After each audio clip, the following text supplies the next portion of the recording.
నమస్కారం గురువు గారు. శ్రీమాత్రే నమస్తే. సార్, పౌర్ణమి ఈ నెల 30వ తేదీన ఉంది. ముఖ్యంగా పౌర్ణమిలు ఏం చేయాలంటారు పౌర్ణమి రోజు? తప్పకుండా తెలియజేస్తాను. ముందుగా వీక్షిస్తున్న ప్రేక్షకులందరికీ శ్రీమాత్రే నమ, శ్రీ గురుభ్యో నమ. నమో దేవ్యై మహాదేవ్యై శివాయై సతతం నమ. నమ ప్రకృత్యై భద్రాయై నిహతాం ప్రణతాస్ముత. మనకు పౌర్ణమి ఈ నెలలో 2 రోజులు వచ్చినటువంటి దాఖలాలు కనిపిస్తున్నాయి. మనకు 30వ తారీఖు రోజున మధ్యాహ్న కాలం పౌర్ణమి ప్రారంభమవుతుంది. అలాగే 31వ తారీఖు అంటే ఆదివారము మధ్యాహ్నం వరకు అంటే 12 గంటల 56 నిమిషాల వరకు పౌర్ణమి గడియలు అనేటటువంటివి ఉండబోతున్నాయి. కనుక ఇది 2 రోజులుగా భావన చేసుకుంటూ ఉంటారు. అంటే శనివారం మధ్యాహ్నం ప్రారంభమై ఆదివారం మధ్యాహ్నం ముగుస్తూ ఉంటుంది. కాకపోతే పౌర్ణమి గడియలు అనేటటువంటి ఎంతవరకు ఉంటాయో ఆ గడియల వరకు పౌర్ణమి అనేటటువంటిది మనం ఉపయోగించుకోవచ్చు. విశేషంగా అధిక మాసంలో వచ్చేటటువంటి పౌర్ణమి చాలా వైశిష్టమైనటువంటి పౌర్ణమి.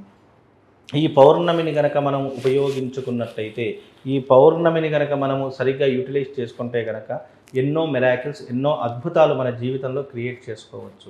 ఎందుకు అని అంటే గనక అధిక మాసంలో వచ్చేటటువంటి పౌర్ణమి చాలా వైశిష్టమైనటువంటిది. అందులోనూ అధిక మాసం అనేటువంటి ప్రతి 3 సంవత్సరాలకు ఒకసారి వచ్చేటటువంటి మాసం. ఎందుకు 3 సంవత్సరాలకు ఒకసారి వస్తుంది అని అంటే కనుక సూర్య సిద్ధాంతం ప్రకారం సంవత్సరానికి 365 రోజులు, చాంద్రమానం ప్రకారం 354 రోజులు. ఈ రెండిటికి వేరియేషన్ 11 రోజులు ఉంటుంది. ఈ 3 సంవత్సరాలు గడిస్తే 11 × 3 33 రోజులు. అంటే మనకు ఈ సంవత్సరంలో 33 రోజులు అధికంగా పెరుగుతూ ఉంటుంది. అలాగే సంవత్సరానికి 12 నెలలుగా అయితే మన ఈ యొక్క తెలుగు సిద్ధాంతం ప్రకారం మన సౌరమాన సిద్ధాంతం ప్రకారం మనకు ఈ సంవత్సరం 13 నెలలు వచ్చేటటువంటి సూచనలు కనిపిస్తాయి. అంటే పండుగలు కూడా వెనక్కి ముందుకి జరుగుతుంటూ ఉండేటటువంటి పరిస్థితులు, అంటే ముందుకు వచ్చేటటువంటి పరిస్థితులు ఏర్పడుతూ ఉంటాయి. కనుక ఈ అధిక మాసము చాలా వైశిష్టమైనటువంటిది. కాబట్టి దీన్ని సరిగ్గా మనం ఏ రకంగా ఉపయోగించుకుంటే బాగుంటుంది అని అంటే కనుక ఈ యొక్క మాసము జప, తప, హోమాది క్రతువులకు, దాన ధర్మాలకు, పూజాది విధానాలకు పెట్టినటువంటి పేరు అధిక మాసము. ఈ అధిక మాసంని పురుషోత్తమ మాసం అని కూడా పిలుస్తూ ఉంటారు. ఈ పురుషోత్తమ మాసం అనేటటువంటిది సాక్షాత్తు శ్రీమన్నారాయణుడికి అంకితం చేయబడినటువంటి మాసం. ప్రతి ఒక్క మాసానికి ఒక్కొక్క అధిష్టాన దేవత ఉంటుంది. ఈ యొక్క అధిక మాసం వచ్చేసరికి ఈ అధిక మాసానికి మలమాసము అనేటటువంటి పేరు కూడా ఉంది. ఈ మలమాసము అనేటటువంటి మాసంలో ఎవరూ కూడా పూజాది క్రతువులు కావచ్చు, ధర్మ కార్యక్రమాలు కావచ్చు, ఇవన్నీ కూడా చేయట్లేదు కదా అని చెప్పేసి ఏం చేశారంటే ఈ అధిక మాసం వెళ్ళి శ్రీహరిని వేడుకుంటే ఆయన ఒకే మాట చెప్పారు, నీ యొక్క మాసానికి నా పేరే పెడతాను, దీన్ని పురుషోత్తమ మాసాన్ని పిలుస్తారు. ఈ మాసంలో ఎవరైతే దాన ధర్మాలు, యజ్ఞయాగాదులు, పూజాది క్రతువులు ఎవరైతే చేస్తారో వాళ్లకు అధికస్య అధిక ఫలం. అధిక మాసం అంటే నీకు మామూలు రోజుల్లో చేసేదానికంటే అధిక మాసంలో చేసే పూజా ఫలితానికి రెట్టింపు ఫలితం, అంటే 100 రెట్ల రెట్టింపు ఫలితాన్ని నేను అందిస్తాను అని చెప్పి సాక్షాత్తు శ్రీమన్నారాయణుడు ఈ అధిక మాసానికి పెట్టినటువంటి తన పేరే తాను పెట్టుకున్నటువంటి మాసము ఈ యొక్క పురుషోత్తమ మాసం, అధిక మాసం. అందుకే ఈ మాసం చాలా వైశిష్టమైనటువంటిది. ఈ మాసంలో ఏ దానం చేసినా, ఏ పుణ్యం చేసినా, ఏ యొక్క యజ్ఞం చేసినా విశేషమైనటువంటి పుణ్య ఫలితాలు కలుగుతాయి అనేటటువంటిది శాస్త్రము. అందులోనూ ఈ పౌర్ణమికి చాలా ప్రత్యేకత ఉంది. అధిక మాసంలో వచ్చేటటువంటి పౌర్ణమి సాక్షాత్తు అమ్మవారి యొక్క పౌర్ణమిగా భావన చేసుకుంటాం. ఈ పౌర్ణమి రోజున గనక మన యొక్క సంకల్పం నెరవేరడానికి, అనేక క్రతువులు ఆచరించడానికి ఈ పౌర్ణమి ఉపయోగపడుతుంది. విశేషంగా పౌర్ణమి అంటే అమ్మవారి యొక్క ఆరాధనకు పెట్టినటువంటిది పేరు. ఈ మాసంలో ఈ నెలలో 2 రోజులు వస్తుంది పౌర్ణమి. శనివారం మొదలుకొని ఆదివారం మధ్యాహ్న కాలం వరకు ఈ యొక్క పౌర్ణమి ఘడియలు ఉంటున్నాయి. కాబట్టి దీనిని సరిగ్గా ఉపయోగించుకుంటే ఎన్నో రకాలైనటువంటి విజయాలు మనకు సొంతమవుతాయి. ముఖ్యంగా జూన్ వచ్చిందంటే పిల్లలకు చదువులు ప్రారంభమవుతుంటాయి. అంటే స్కూల్స్ ఓపెన్స్ అవుతూ ఉంటాయి. పెద్దవాళ్ళ కాలేజెస్ ఓపెన్స్ అవుతుంటాయి.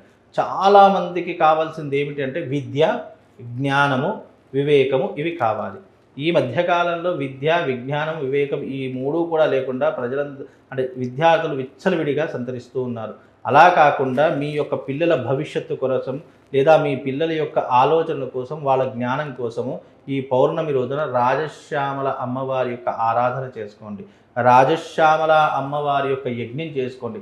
తద్వారా ఏం కలుగుతుంది అంటే కనుక విద్య, విజ్ఞానము, జ్ఞానము, జ్ఞాపక శక్తి, విజయము, ఈ 5 కూడా ప్రసాదించేటటువంటి తల్లి రాజశ్యామల అమ్మవారు. అందుకే ఎంతమంది అమ్మవారిలో చూసినా త్రిశూలం చూస్తాం, గద చూస్తాము, ఇంకా ఎన్నో రకాలైన ఆయుధాలు చూస్తాం. కానీ వీణ ఉన్నటువంటి వీణావాణి అనేటటువంటి పేరు ఉన్నటువంటి తల్లి మొట్టమొదటి సరస్వతి. ఆ సరస్వతి చేతిలో వీణ కనిపిస్తుంది. మళ్ళీ రెండవది ఆ జగన్మాత అయినటువంటి మంత్రిని ఆ యొక్క రాజశ్యామల అమ్మవారి చేతిలోనే వీణ కనిపిస్తుంది. అంటే వీళ్ళు కళలకు అధినాయకురాలు ఆ తల్లి. అలాగే చదువుకి, విద్యకు, జ్ఞానానికి మూలము అధిష్టాన దేవత అయినటువంటి తల్లి రాజశ్యామల అమ్మవారు. కాబట్టి మీ పిల్లలు చదువుకోవాలన్నా, మొండితనం మానివేయాలన్నా, ఏ రంగంలోనైనా విజయం సాధించాలన్నా ఈ అమ్మవారి యొక్క ఆరాధన ఈ పౌర్ణమి రోజున చేసుకోండి. పౌర్ణమి కళలకు సంకేతము. పౌర్ణమి వచ్చింది అని అంటే చాలు, ఆ రోజున చేసినటువంటి యజ్ఞము విశేషమైనటువంటి పుణ్య ఫలితాన్ని కలిగిస్తుంది. కాబట్టి విద్య, విజ్ఞానం, వివేకం అన్నీ కలగలిపి విజయం చేకూర్చేటటువంటి తల్లి రాజశ్యామల. అందుకే రాజశ్యామల అమ్మవారి యొక్క యాగం చేస్తే మనం ఏ రంగంలో రాణిస్తున్నాము, ఎగ్జాంపుల్గా మనము నాటక రంగంలో అంటే చలనచిత్ర రంగంలో ఉంటున్నాము. చలనచిత్ర రంగంలో టాప్ పొజిషన్కి వెళ్ళాలి, మంచి పొజిషన్కి రావాలి అంటే రాజశ్యామల అమ్మవారి యొక్క యాగం. అలాగే మనము ఒక గొప్ప వ్యాపార సంస్థలో ఉన్నాము, ఆ వ్యాపార సంస్థని మనము విపరీతంగా పెంచాలి, దాంట్లో విజయం సాధించాలంటే అమ్మవారి యొక్క యాగము. అలాగే విద్యా సంస్థలు ఉన్నాయి. విద్యా సంస్థలు నిరంతరం ఆకర్షణ శక్తిగా, ఇప్పుడు చాలామంది విద్యార్థులు 100 స్కూల్స్ చూస్తారు, ఏదో ఒక స్కూల్లో వేస్తారు. 100 కాలేజెస్ చూస్తారు, ఒక కాలేజీలో వేస్తారు. దానికి ఆకర్షణ శక్తి లేకపోవడం. ఇలా సంవత్సరానికి ఒకసారైనా రాజశ్యామల యొక్క అమ్మవారి యొక్క యాగం విద్యా సంస్థలో చేస్తే అక్కడ ఆకర్షణ శక్తి పెరుగుతుంది, విద్యా బలం పెరుగుతుంది. అంటే ఏం చదువుకోలేనటువంటి వాడు కూడా చదువుకోవాలి అనేటటువంటి ఆసక్తి పెరిగేటటువంటి విధానమే ఈ రాజశ్యామల అమ్మవారి యొక్క విధానం. కనుక ఈ పౌర్ణమి రోజున ఎవరైతే అమ్మవారి యొక్క యాగం చేస్తారో తప్పకుండా దిగ్విజయం కలుగుతుంది.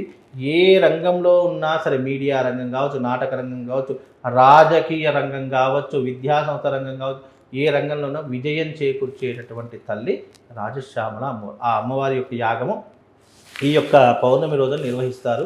కాబట్టి ఆ పౌర్ణమి రోజున చేసుకునే ప్రయత్నం చేస్తే అన్నింటిలో విజయం చేకూరుతుందండి. ముఖ్యంగా సార్ ఆ రోజు చదవాల్సిన మంత్రం ఏదైనా ఉందా? పౌర్ణమి రోజు చాలామంది ఇలా శ్లోకం చదవండి, ఈ మంత్రం చదవండి. ఎన్నో రకాలైనటువంటి మంత్రాలు, యంత్రాలు, తంత్రాలు పౌర్ణమి రోజున చేసే పద్ధతులు చాలా రకాలుగా ఉన్నాయండి. అందులో విశేషంగా లలితా సహస్రనామ పారాయణం, దానికి మించినటువంటి ఉత్తమమైనటువంటి పారాయణం లేదు. విష్ణు సహస్రనామ పారాయణం, లేదా దేవి ఖడ్గమాల పారాయణము, లేదు అంటే గనక ఆ అమ్మవారికి సంబంధించిన కనకధారా స్తోత్రం. అంటే మీరు దేనితో బాధపడుతున్నారు అన్నదానికి ప్రతి ఒక్క దానికి శాస్త్రం ఉంది, మంత్రము ఉంది, తంత్రము ఉంది, యంత్రము కూడా ఉంది. నువ్వు సపోజ్గా నేను అన్ని రకాలుగా బాగున్నానంటే ఫైనాన్షియల్గా మాత్రం బాగా లేదు అని అంటే కనుక కనకధారా స్తోత్రం పౌర్ణమి రోజున ప్రారంభం చేసి ఎవ్రీ పౌర్ణమికి నెల రోజులకు ఒకసారి పౌర్ణమి వస్తుంది, ఆ నెలకు ఒకసారి వచ్చే పౌర్ణమి రోజున కనకధారా స్తోత్రం చదువుకోవడం మీరు ప్రారంభం చేయండి. ఇక మీకు జీవితంలో ఆర్థిక ఇబ్బందులు రావు.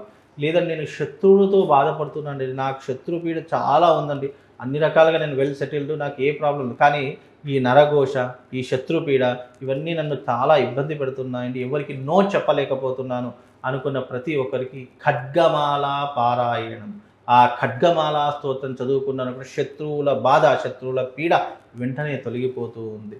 సహస్రనామ పారాయణం, మీ జీవితంలో అన్నీ బాగున్నాయి కానీ కుటుంబంలో కలతలు ఉన్నాయండి, భార్య అంటే పడట్లేదు, భర్త అంటే పడట్లేదు, లేదా భార్యాభర్తల మధ్య వియోగం ఏర్పడుతూ ఉంది, ఇంట్లో అత్తా కోడలకు వియోగం ఏర్పడుతూ, కుటుంబంలోకి వెళితే, కుటుంబంలో అడుగు పెడితే చాలు మనశ్శాంతి కరువైపోతుంది అనుకున్న వాళ్ళకి చక్కగా లలితా సహస్రనామ పారాయణం చేస్తే కుటుంబంలో కలతలన్నీ దూరం అయిపోతాయి. అలాగే ఆకర్షణ శక్తి, విష్ణుమూర్తి అంటేనే ఆకర్షణ రూపం కలిగినటువంటి వాడు, ముగ్ధ మనోహర రూపం కలిగినటువంటి వాడు. కనుక మనకు ఆకర్షణ శక్తి పెరగాలి అని అంటే విష్ణు సహస్రనామ పారాయణం, ఇలా ఒక్కొక్క దానికి ఒక్కొక్క వైభోగం ఉందండి. ఇలా పౌర్ణమి రోజున ఏం చేసినా శుభం, లాభం కలుగుతుంది. ధన్యవాదాలు గురువుగారు.